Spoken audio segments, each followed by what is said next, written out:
On est presque en direct, on est en faux direct, il faut avouer, avec The Shoes. Enfin, oui, tu nous dis, tiens, on va être en direct, Tu ça nous va as être vendu du charmé. rêve, t'as foiré ton truc, mon Puis gars. là, t'arrives. Désolé, ça commence comme ça. Et là, du coup, t'as le QMR2, t'es là, je sais plus comment faire, tout.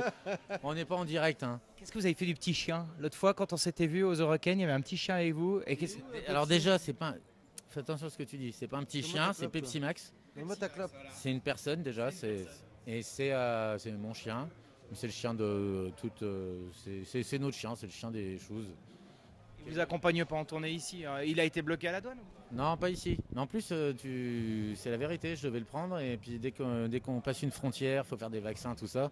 Et vu qu'il a beaucoup de maladies, il peut pas. Beaucoup de maladies. Le virus de la musique, en fait, c'est ça. Il a des acouphènes. C'est ça.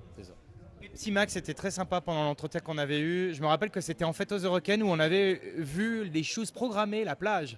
Qu'est-ce que vous gardez de cet épisode et qu'est-ce que ça a apporté finalement après pour tous ces groupes qui ont été programmés? Bah, pour nous, déjà, c'était le premier concert réel de notre tournée. Donc c'était un gros stress. Je t'avoue que c'était quand même dur. C'est un gros stress avec ça par-dessus. Et en plus de ça, c'était vraiment notre premier show et on avait eu des problèmes où notre transporteur, celui qui ramène tout notre matos, avait compris qu'il devait arriver à 15h, sauf que ça devait être à 9h du mat. Enfin, ça a été tout un gros stress. Ça a été vraiment un gros stress, mais ça s'est bien passé. Ça a été la première pierre à l'édifice, quoi.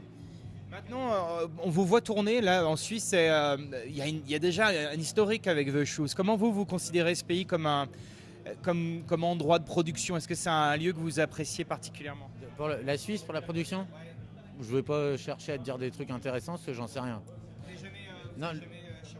Non, mais certainement qu'il y a plein d'artistes qu'on adore qui viennent d'ici. Mais Bah, nous dans nos tournées, on a toujours vécu le truc comme, par exemple, la France, la Suisse, la Belgique. C'est des pays où on va jouer régulièrement. Et par exemple, moi j'ai fait la tournée de Woodkid que j'ai montée. On a beaucoup joué en Suisse. Ouais, à Montreux récemment d'ailleurs. Euh, alors évidemment, c'est pas je vais pas dire que c'est la France, mais pour moi c'est un peu. Non mais il y a quand même une communion de public et les gens écoutent un peu la même chose, etc. c'est un peu con, mais je vois ce qu'il voulait dire. Et c'est vrai que pour certains, pour nous, c'est chez nous ici, merde. On sent plutôt chez nous ici.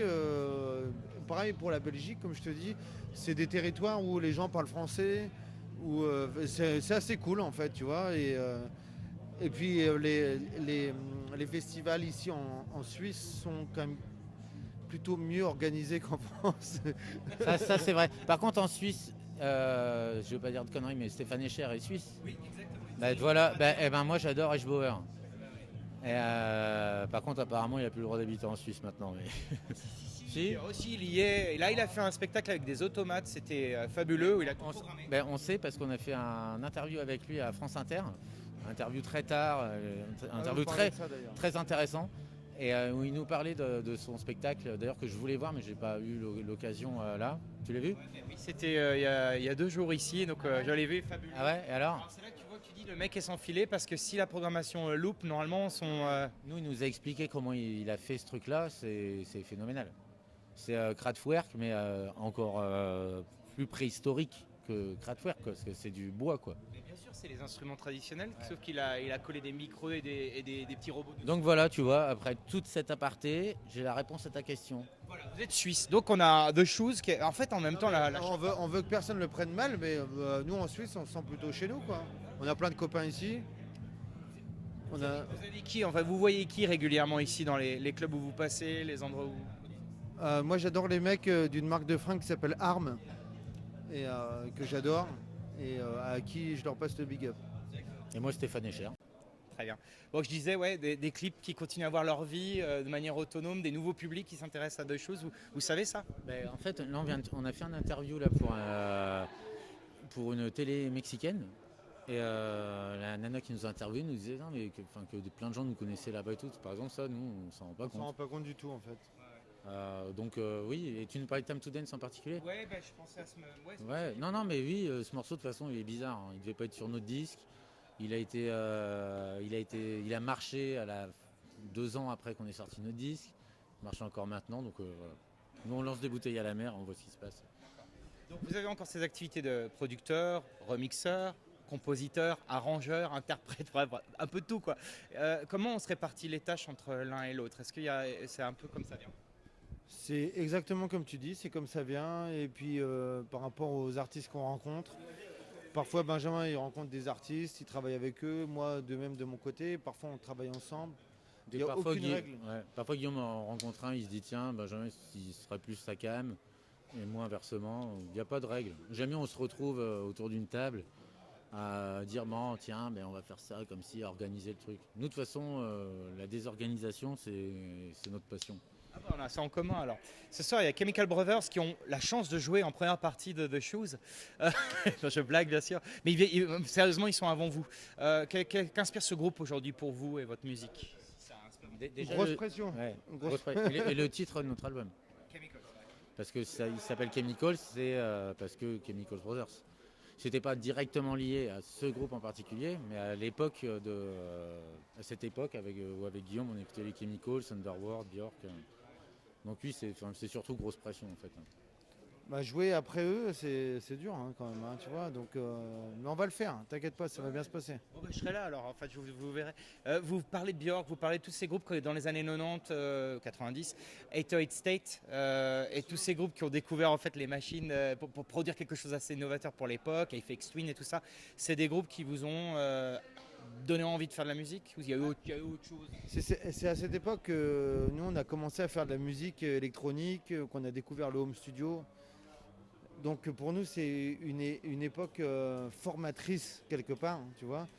Et sur Chemicals, on a voulu rendre un peu hommage à cette époque, qui est fin 90, début 2000, tu vois, où il y avait vraiment des groupes qui faisaient des cartons avec des albums électroniques complètement barrés.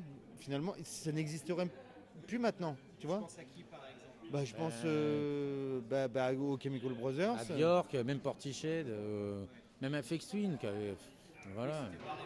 C'était complètement Ouais, barjot. il tu a vois. vendu des disques Aphex Twin avec Window Liquor, voilà. Aujourd'hui, il faut être plus formaté, c'est ça, avoir le sens de la pop, de la mélodie. Non, mais il y avait déjà regarde Portiched et puis Björk, il y a le sens de la pop et de la mélodie. Oui, maintenant on a l'impression que c'est plus formaté, mais c'est pas pour ça qu'on va rester là-dessus. Donc, C'était la grande époque des labels, tu vois. Nous, on était passionnés par Warp. Dès qu'il y avait un truc chez Warp qui sortait, on l'achetait. Et à l'époque, on achetait des CD. Donc, je te parle d'un temps que les moins de 20 ans, voilà, bon bref. Mais vous êtes honnête, vous dites pas que vous achetiez des vinyles tout du long Ah non, non, nous, on achetait des CD. Et il y avait Ninja Tune, il y avait, tu vois, Grand Central. C'était l'époque des labels, quoi, tu vois. Mowax, évidemment.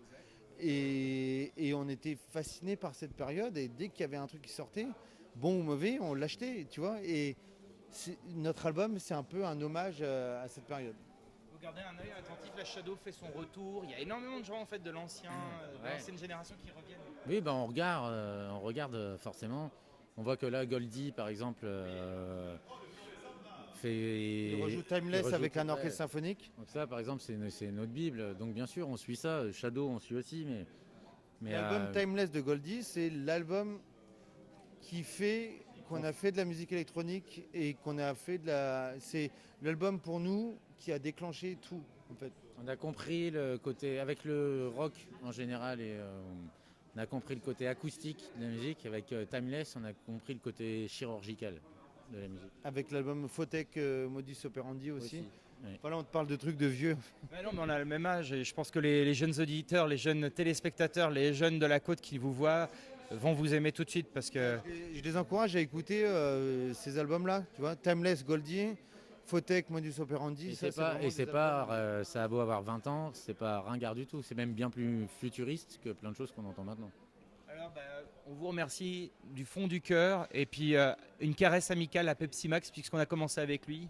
Ah, et Pepsi, il est à la maison, là. Ah, il est à la maison, il est à Paris, la Pepsi Max. Qu'il se repose bien et que les gens viennent à vos concerts ce soir et puis ailleurs une autre fois. Merci les gars, ciao.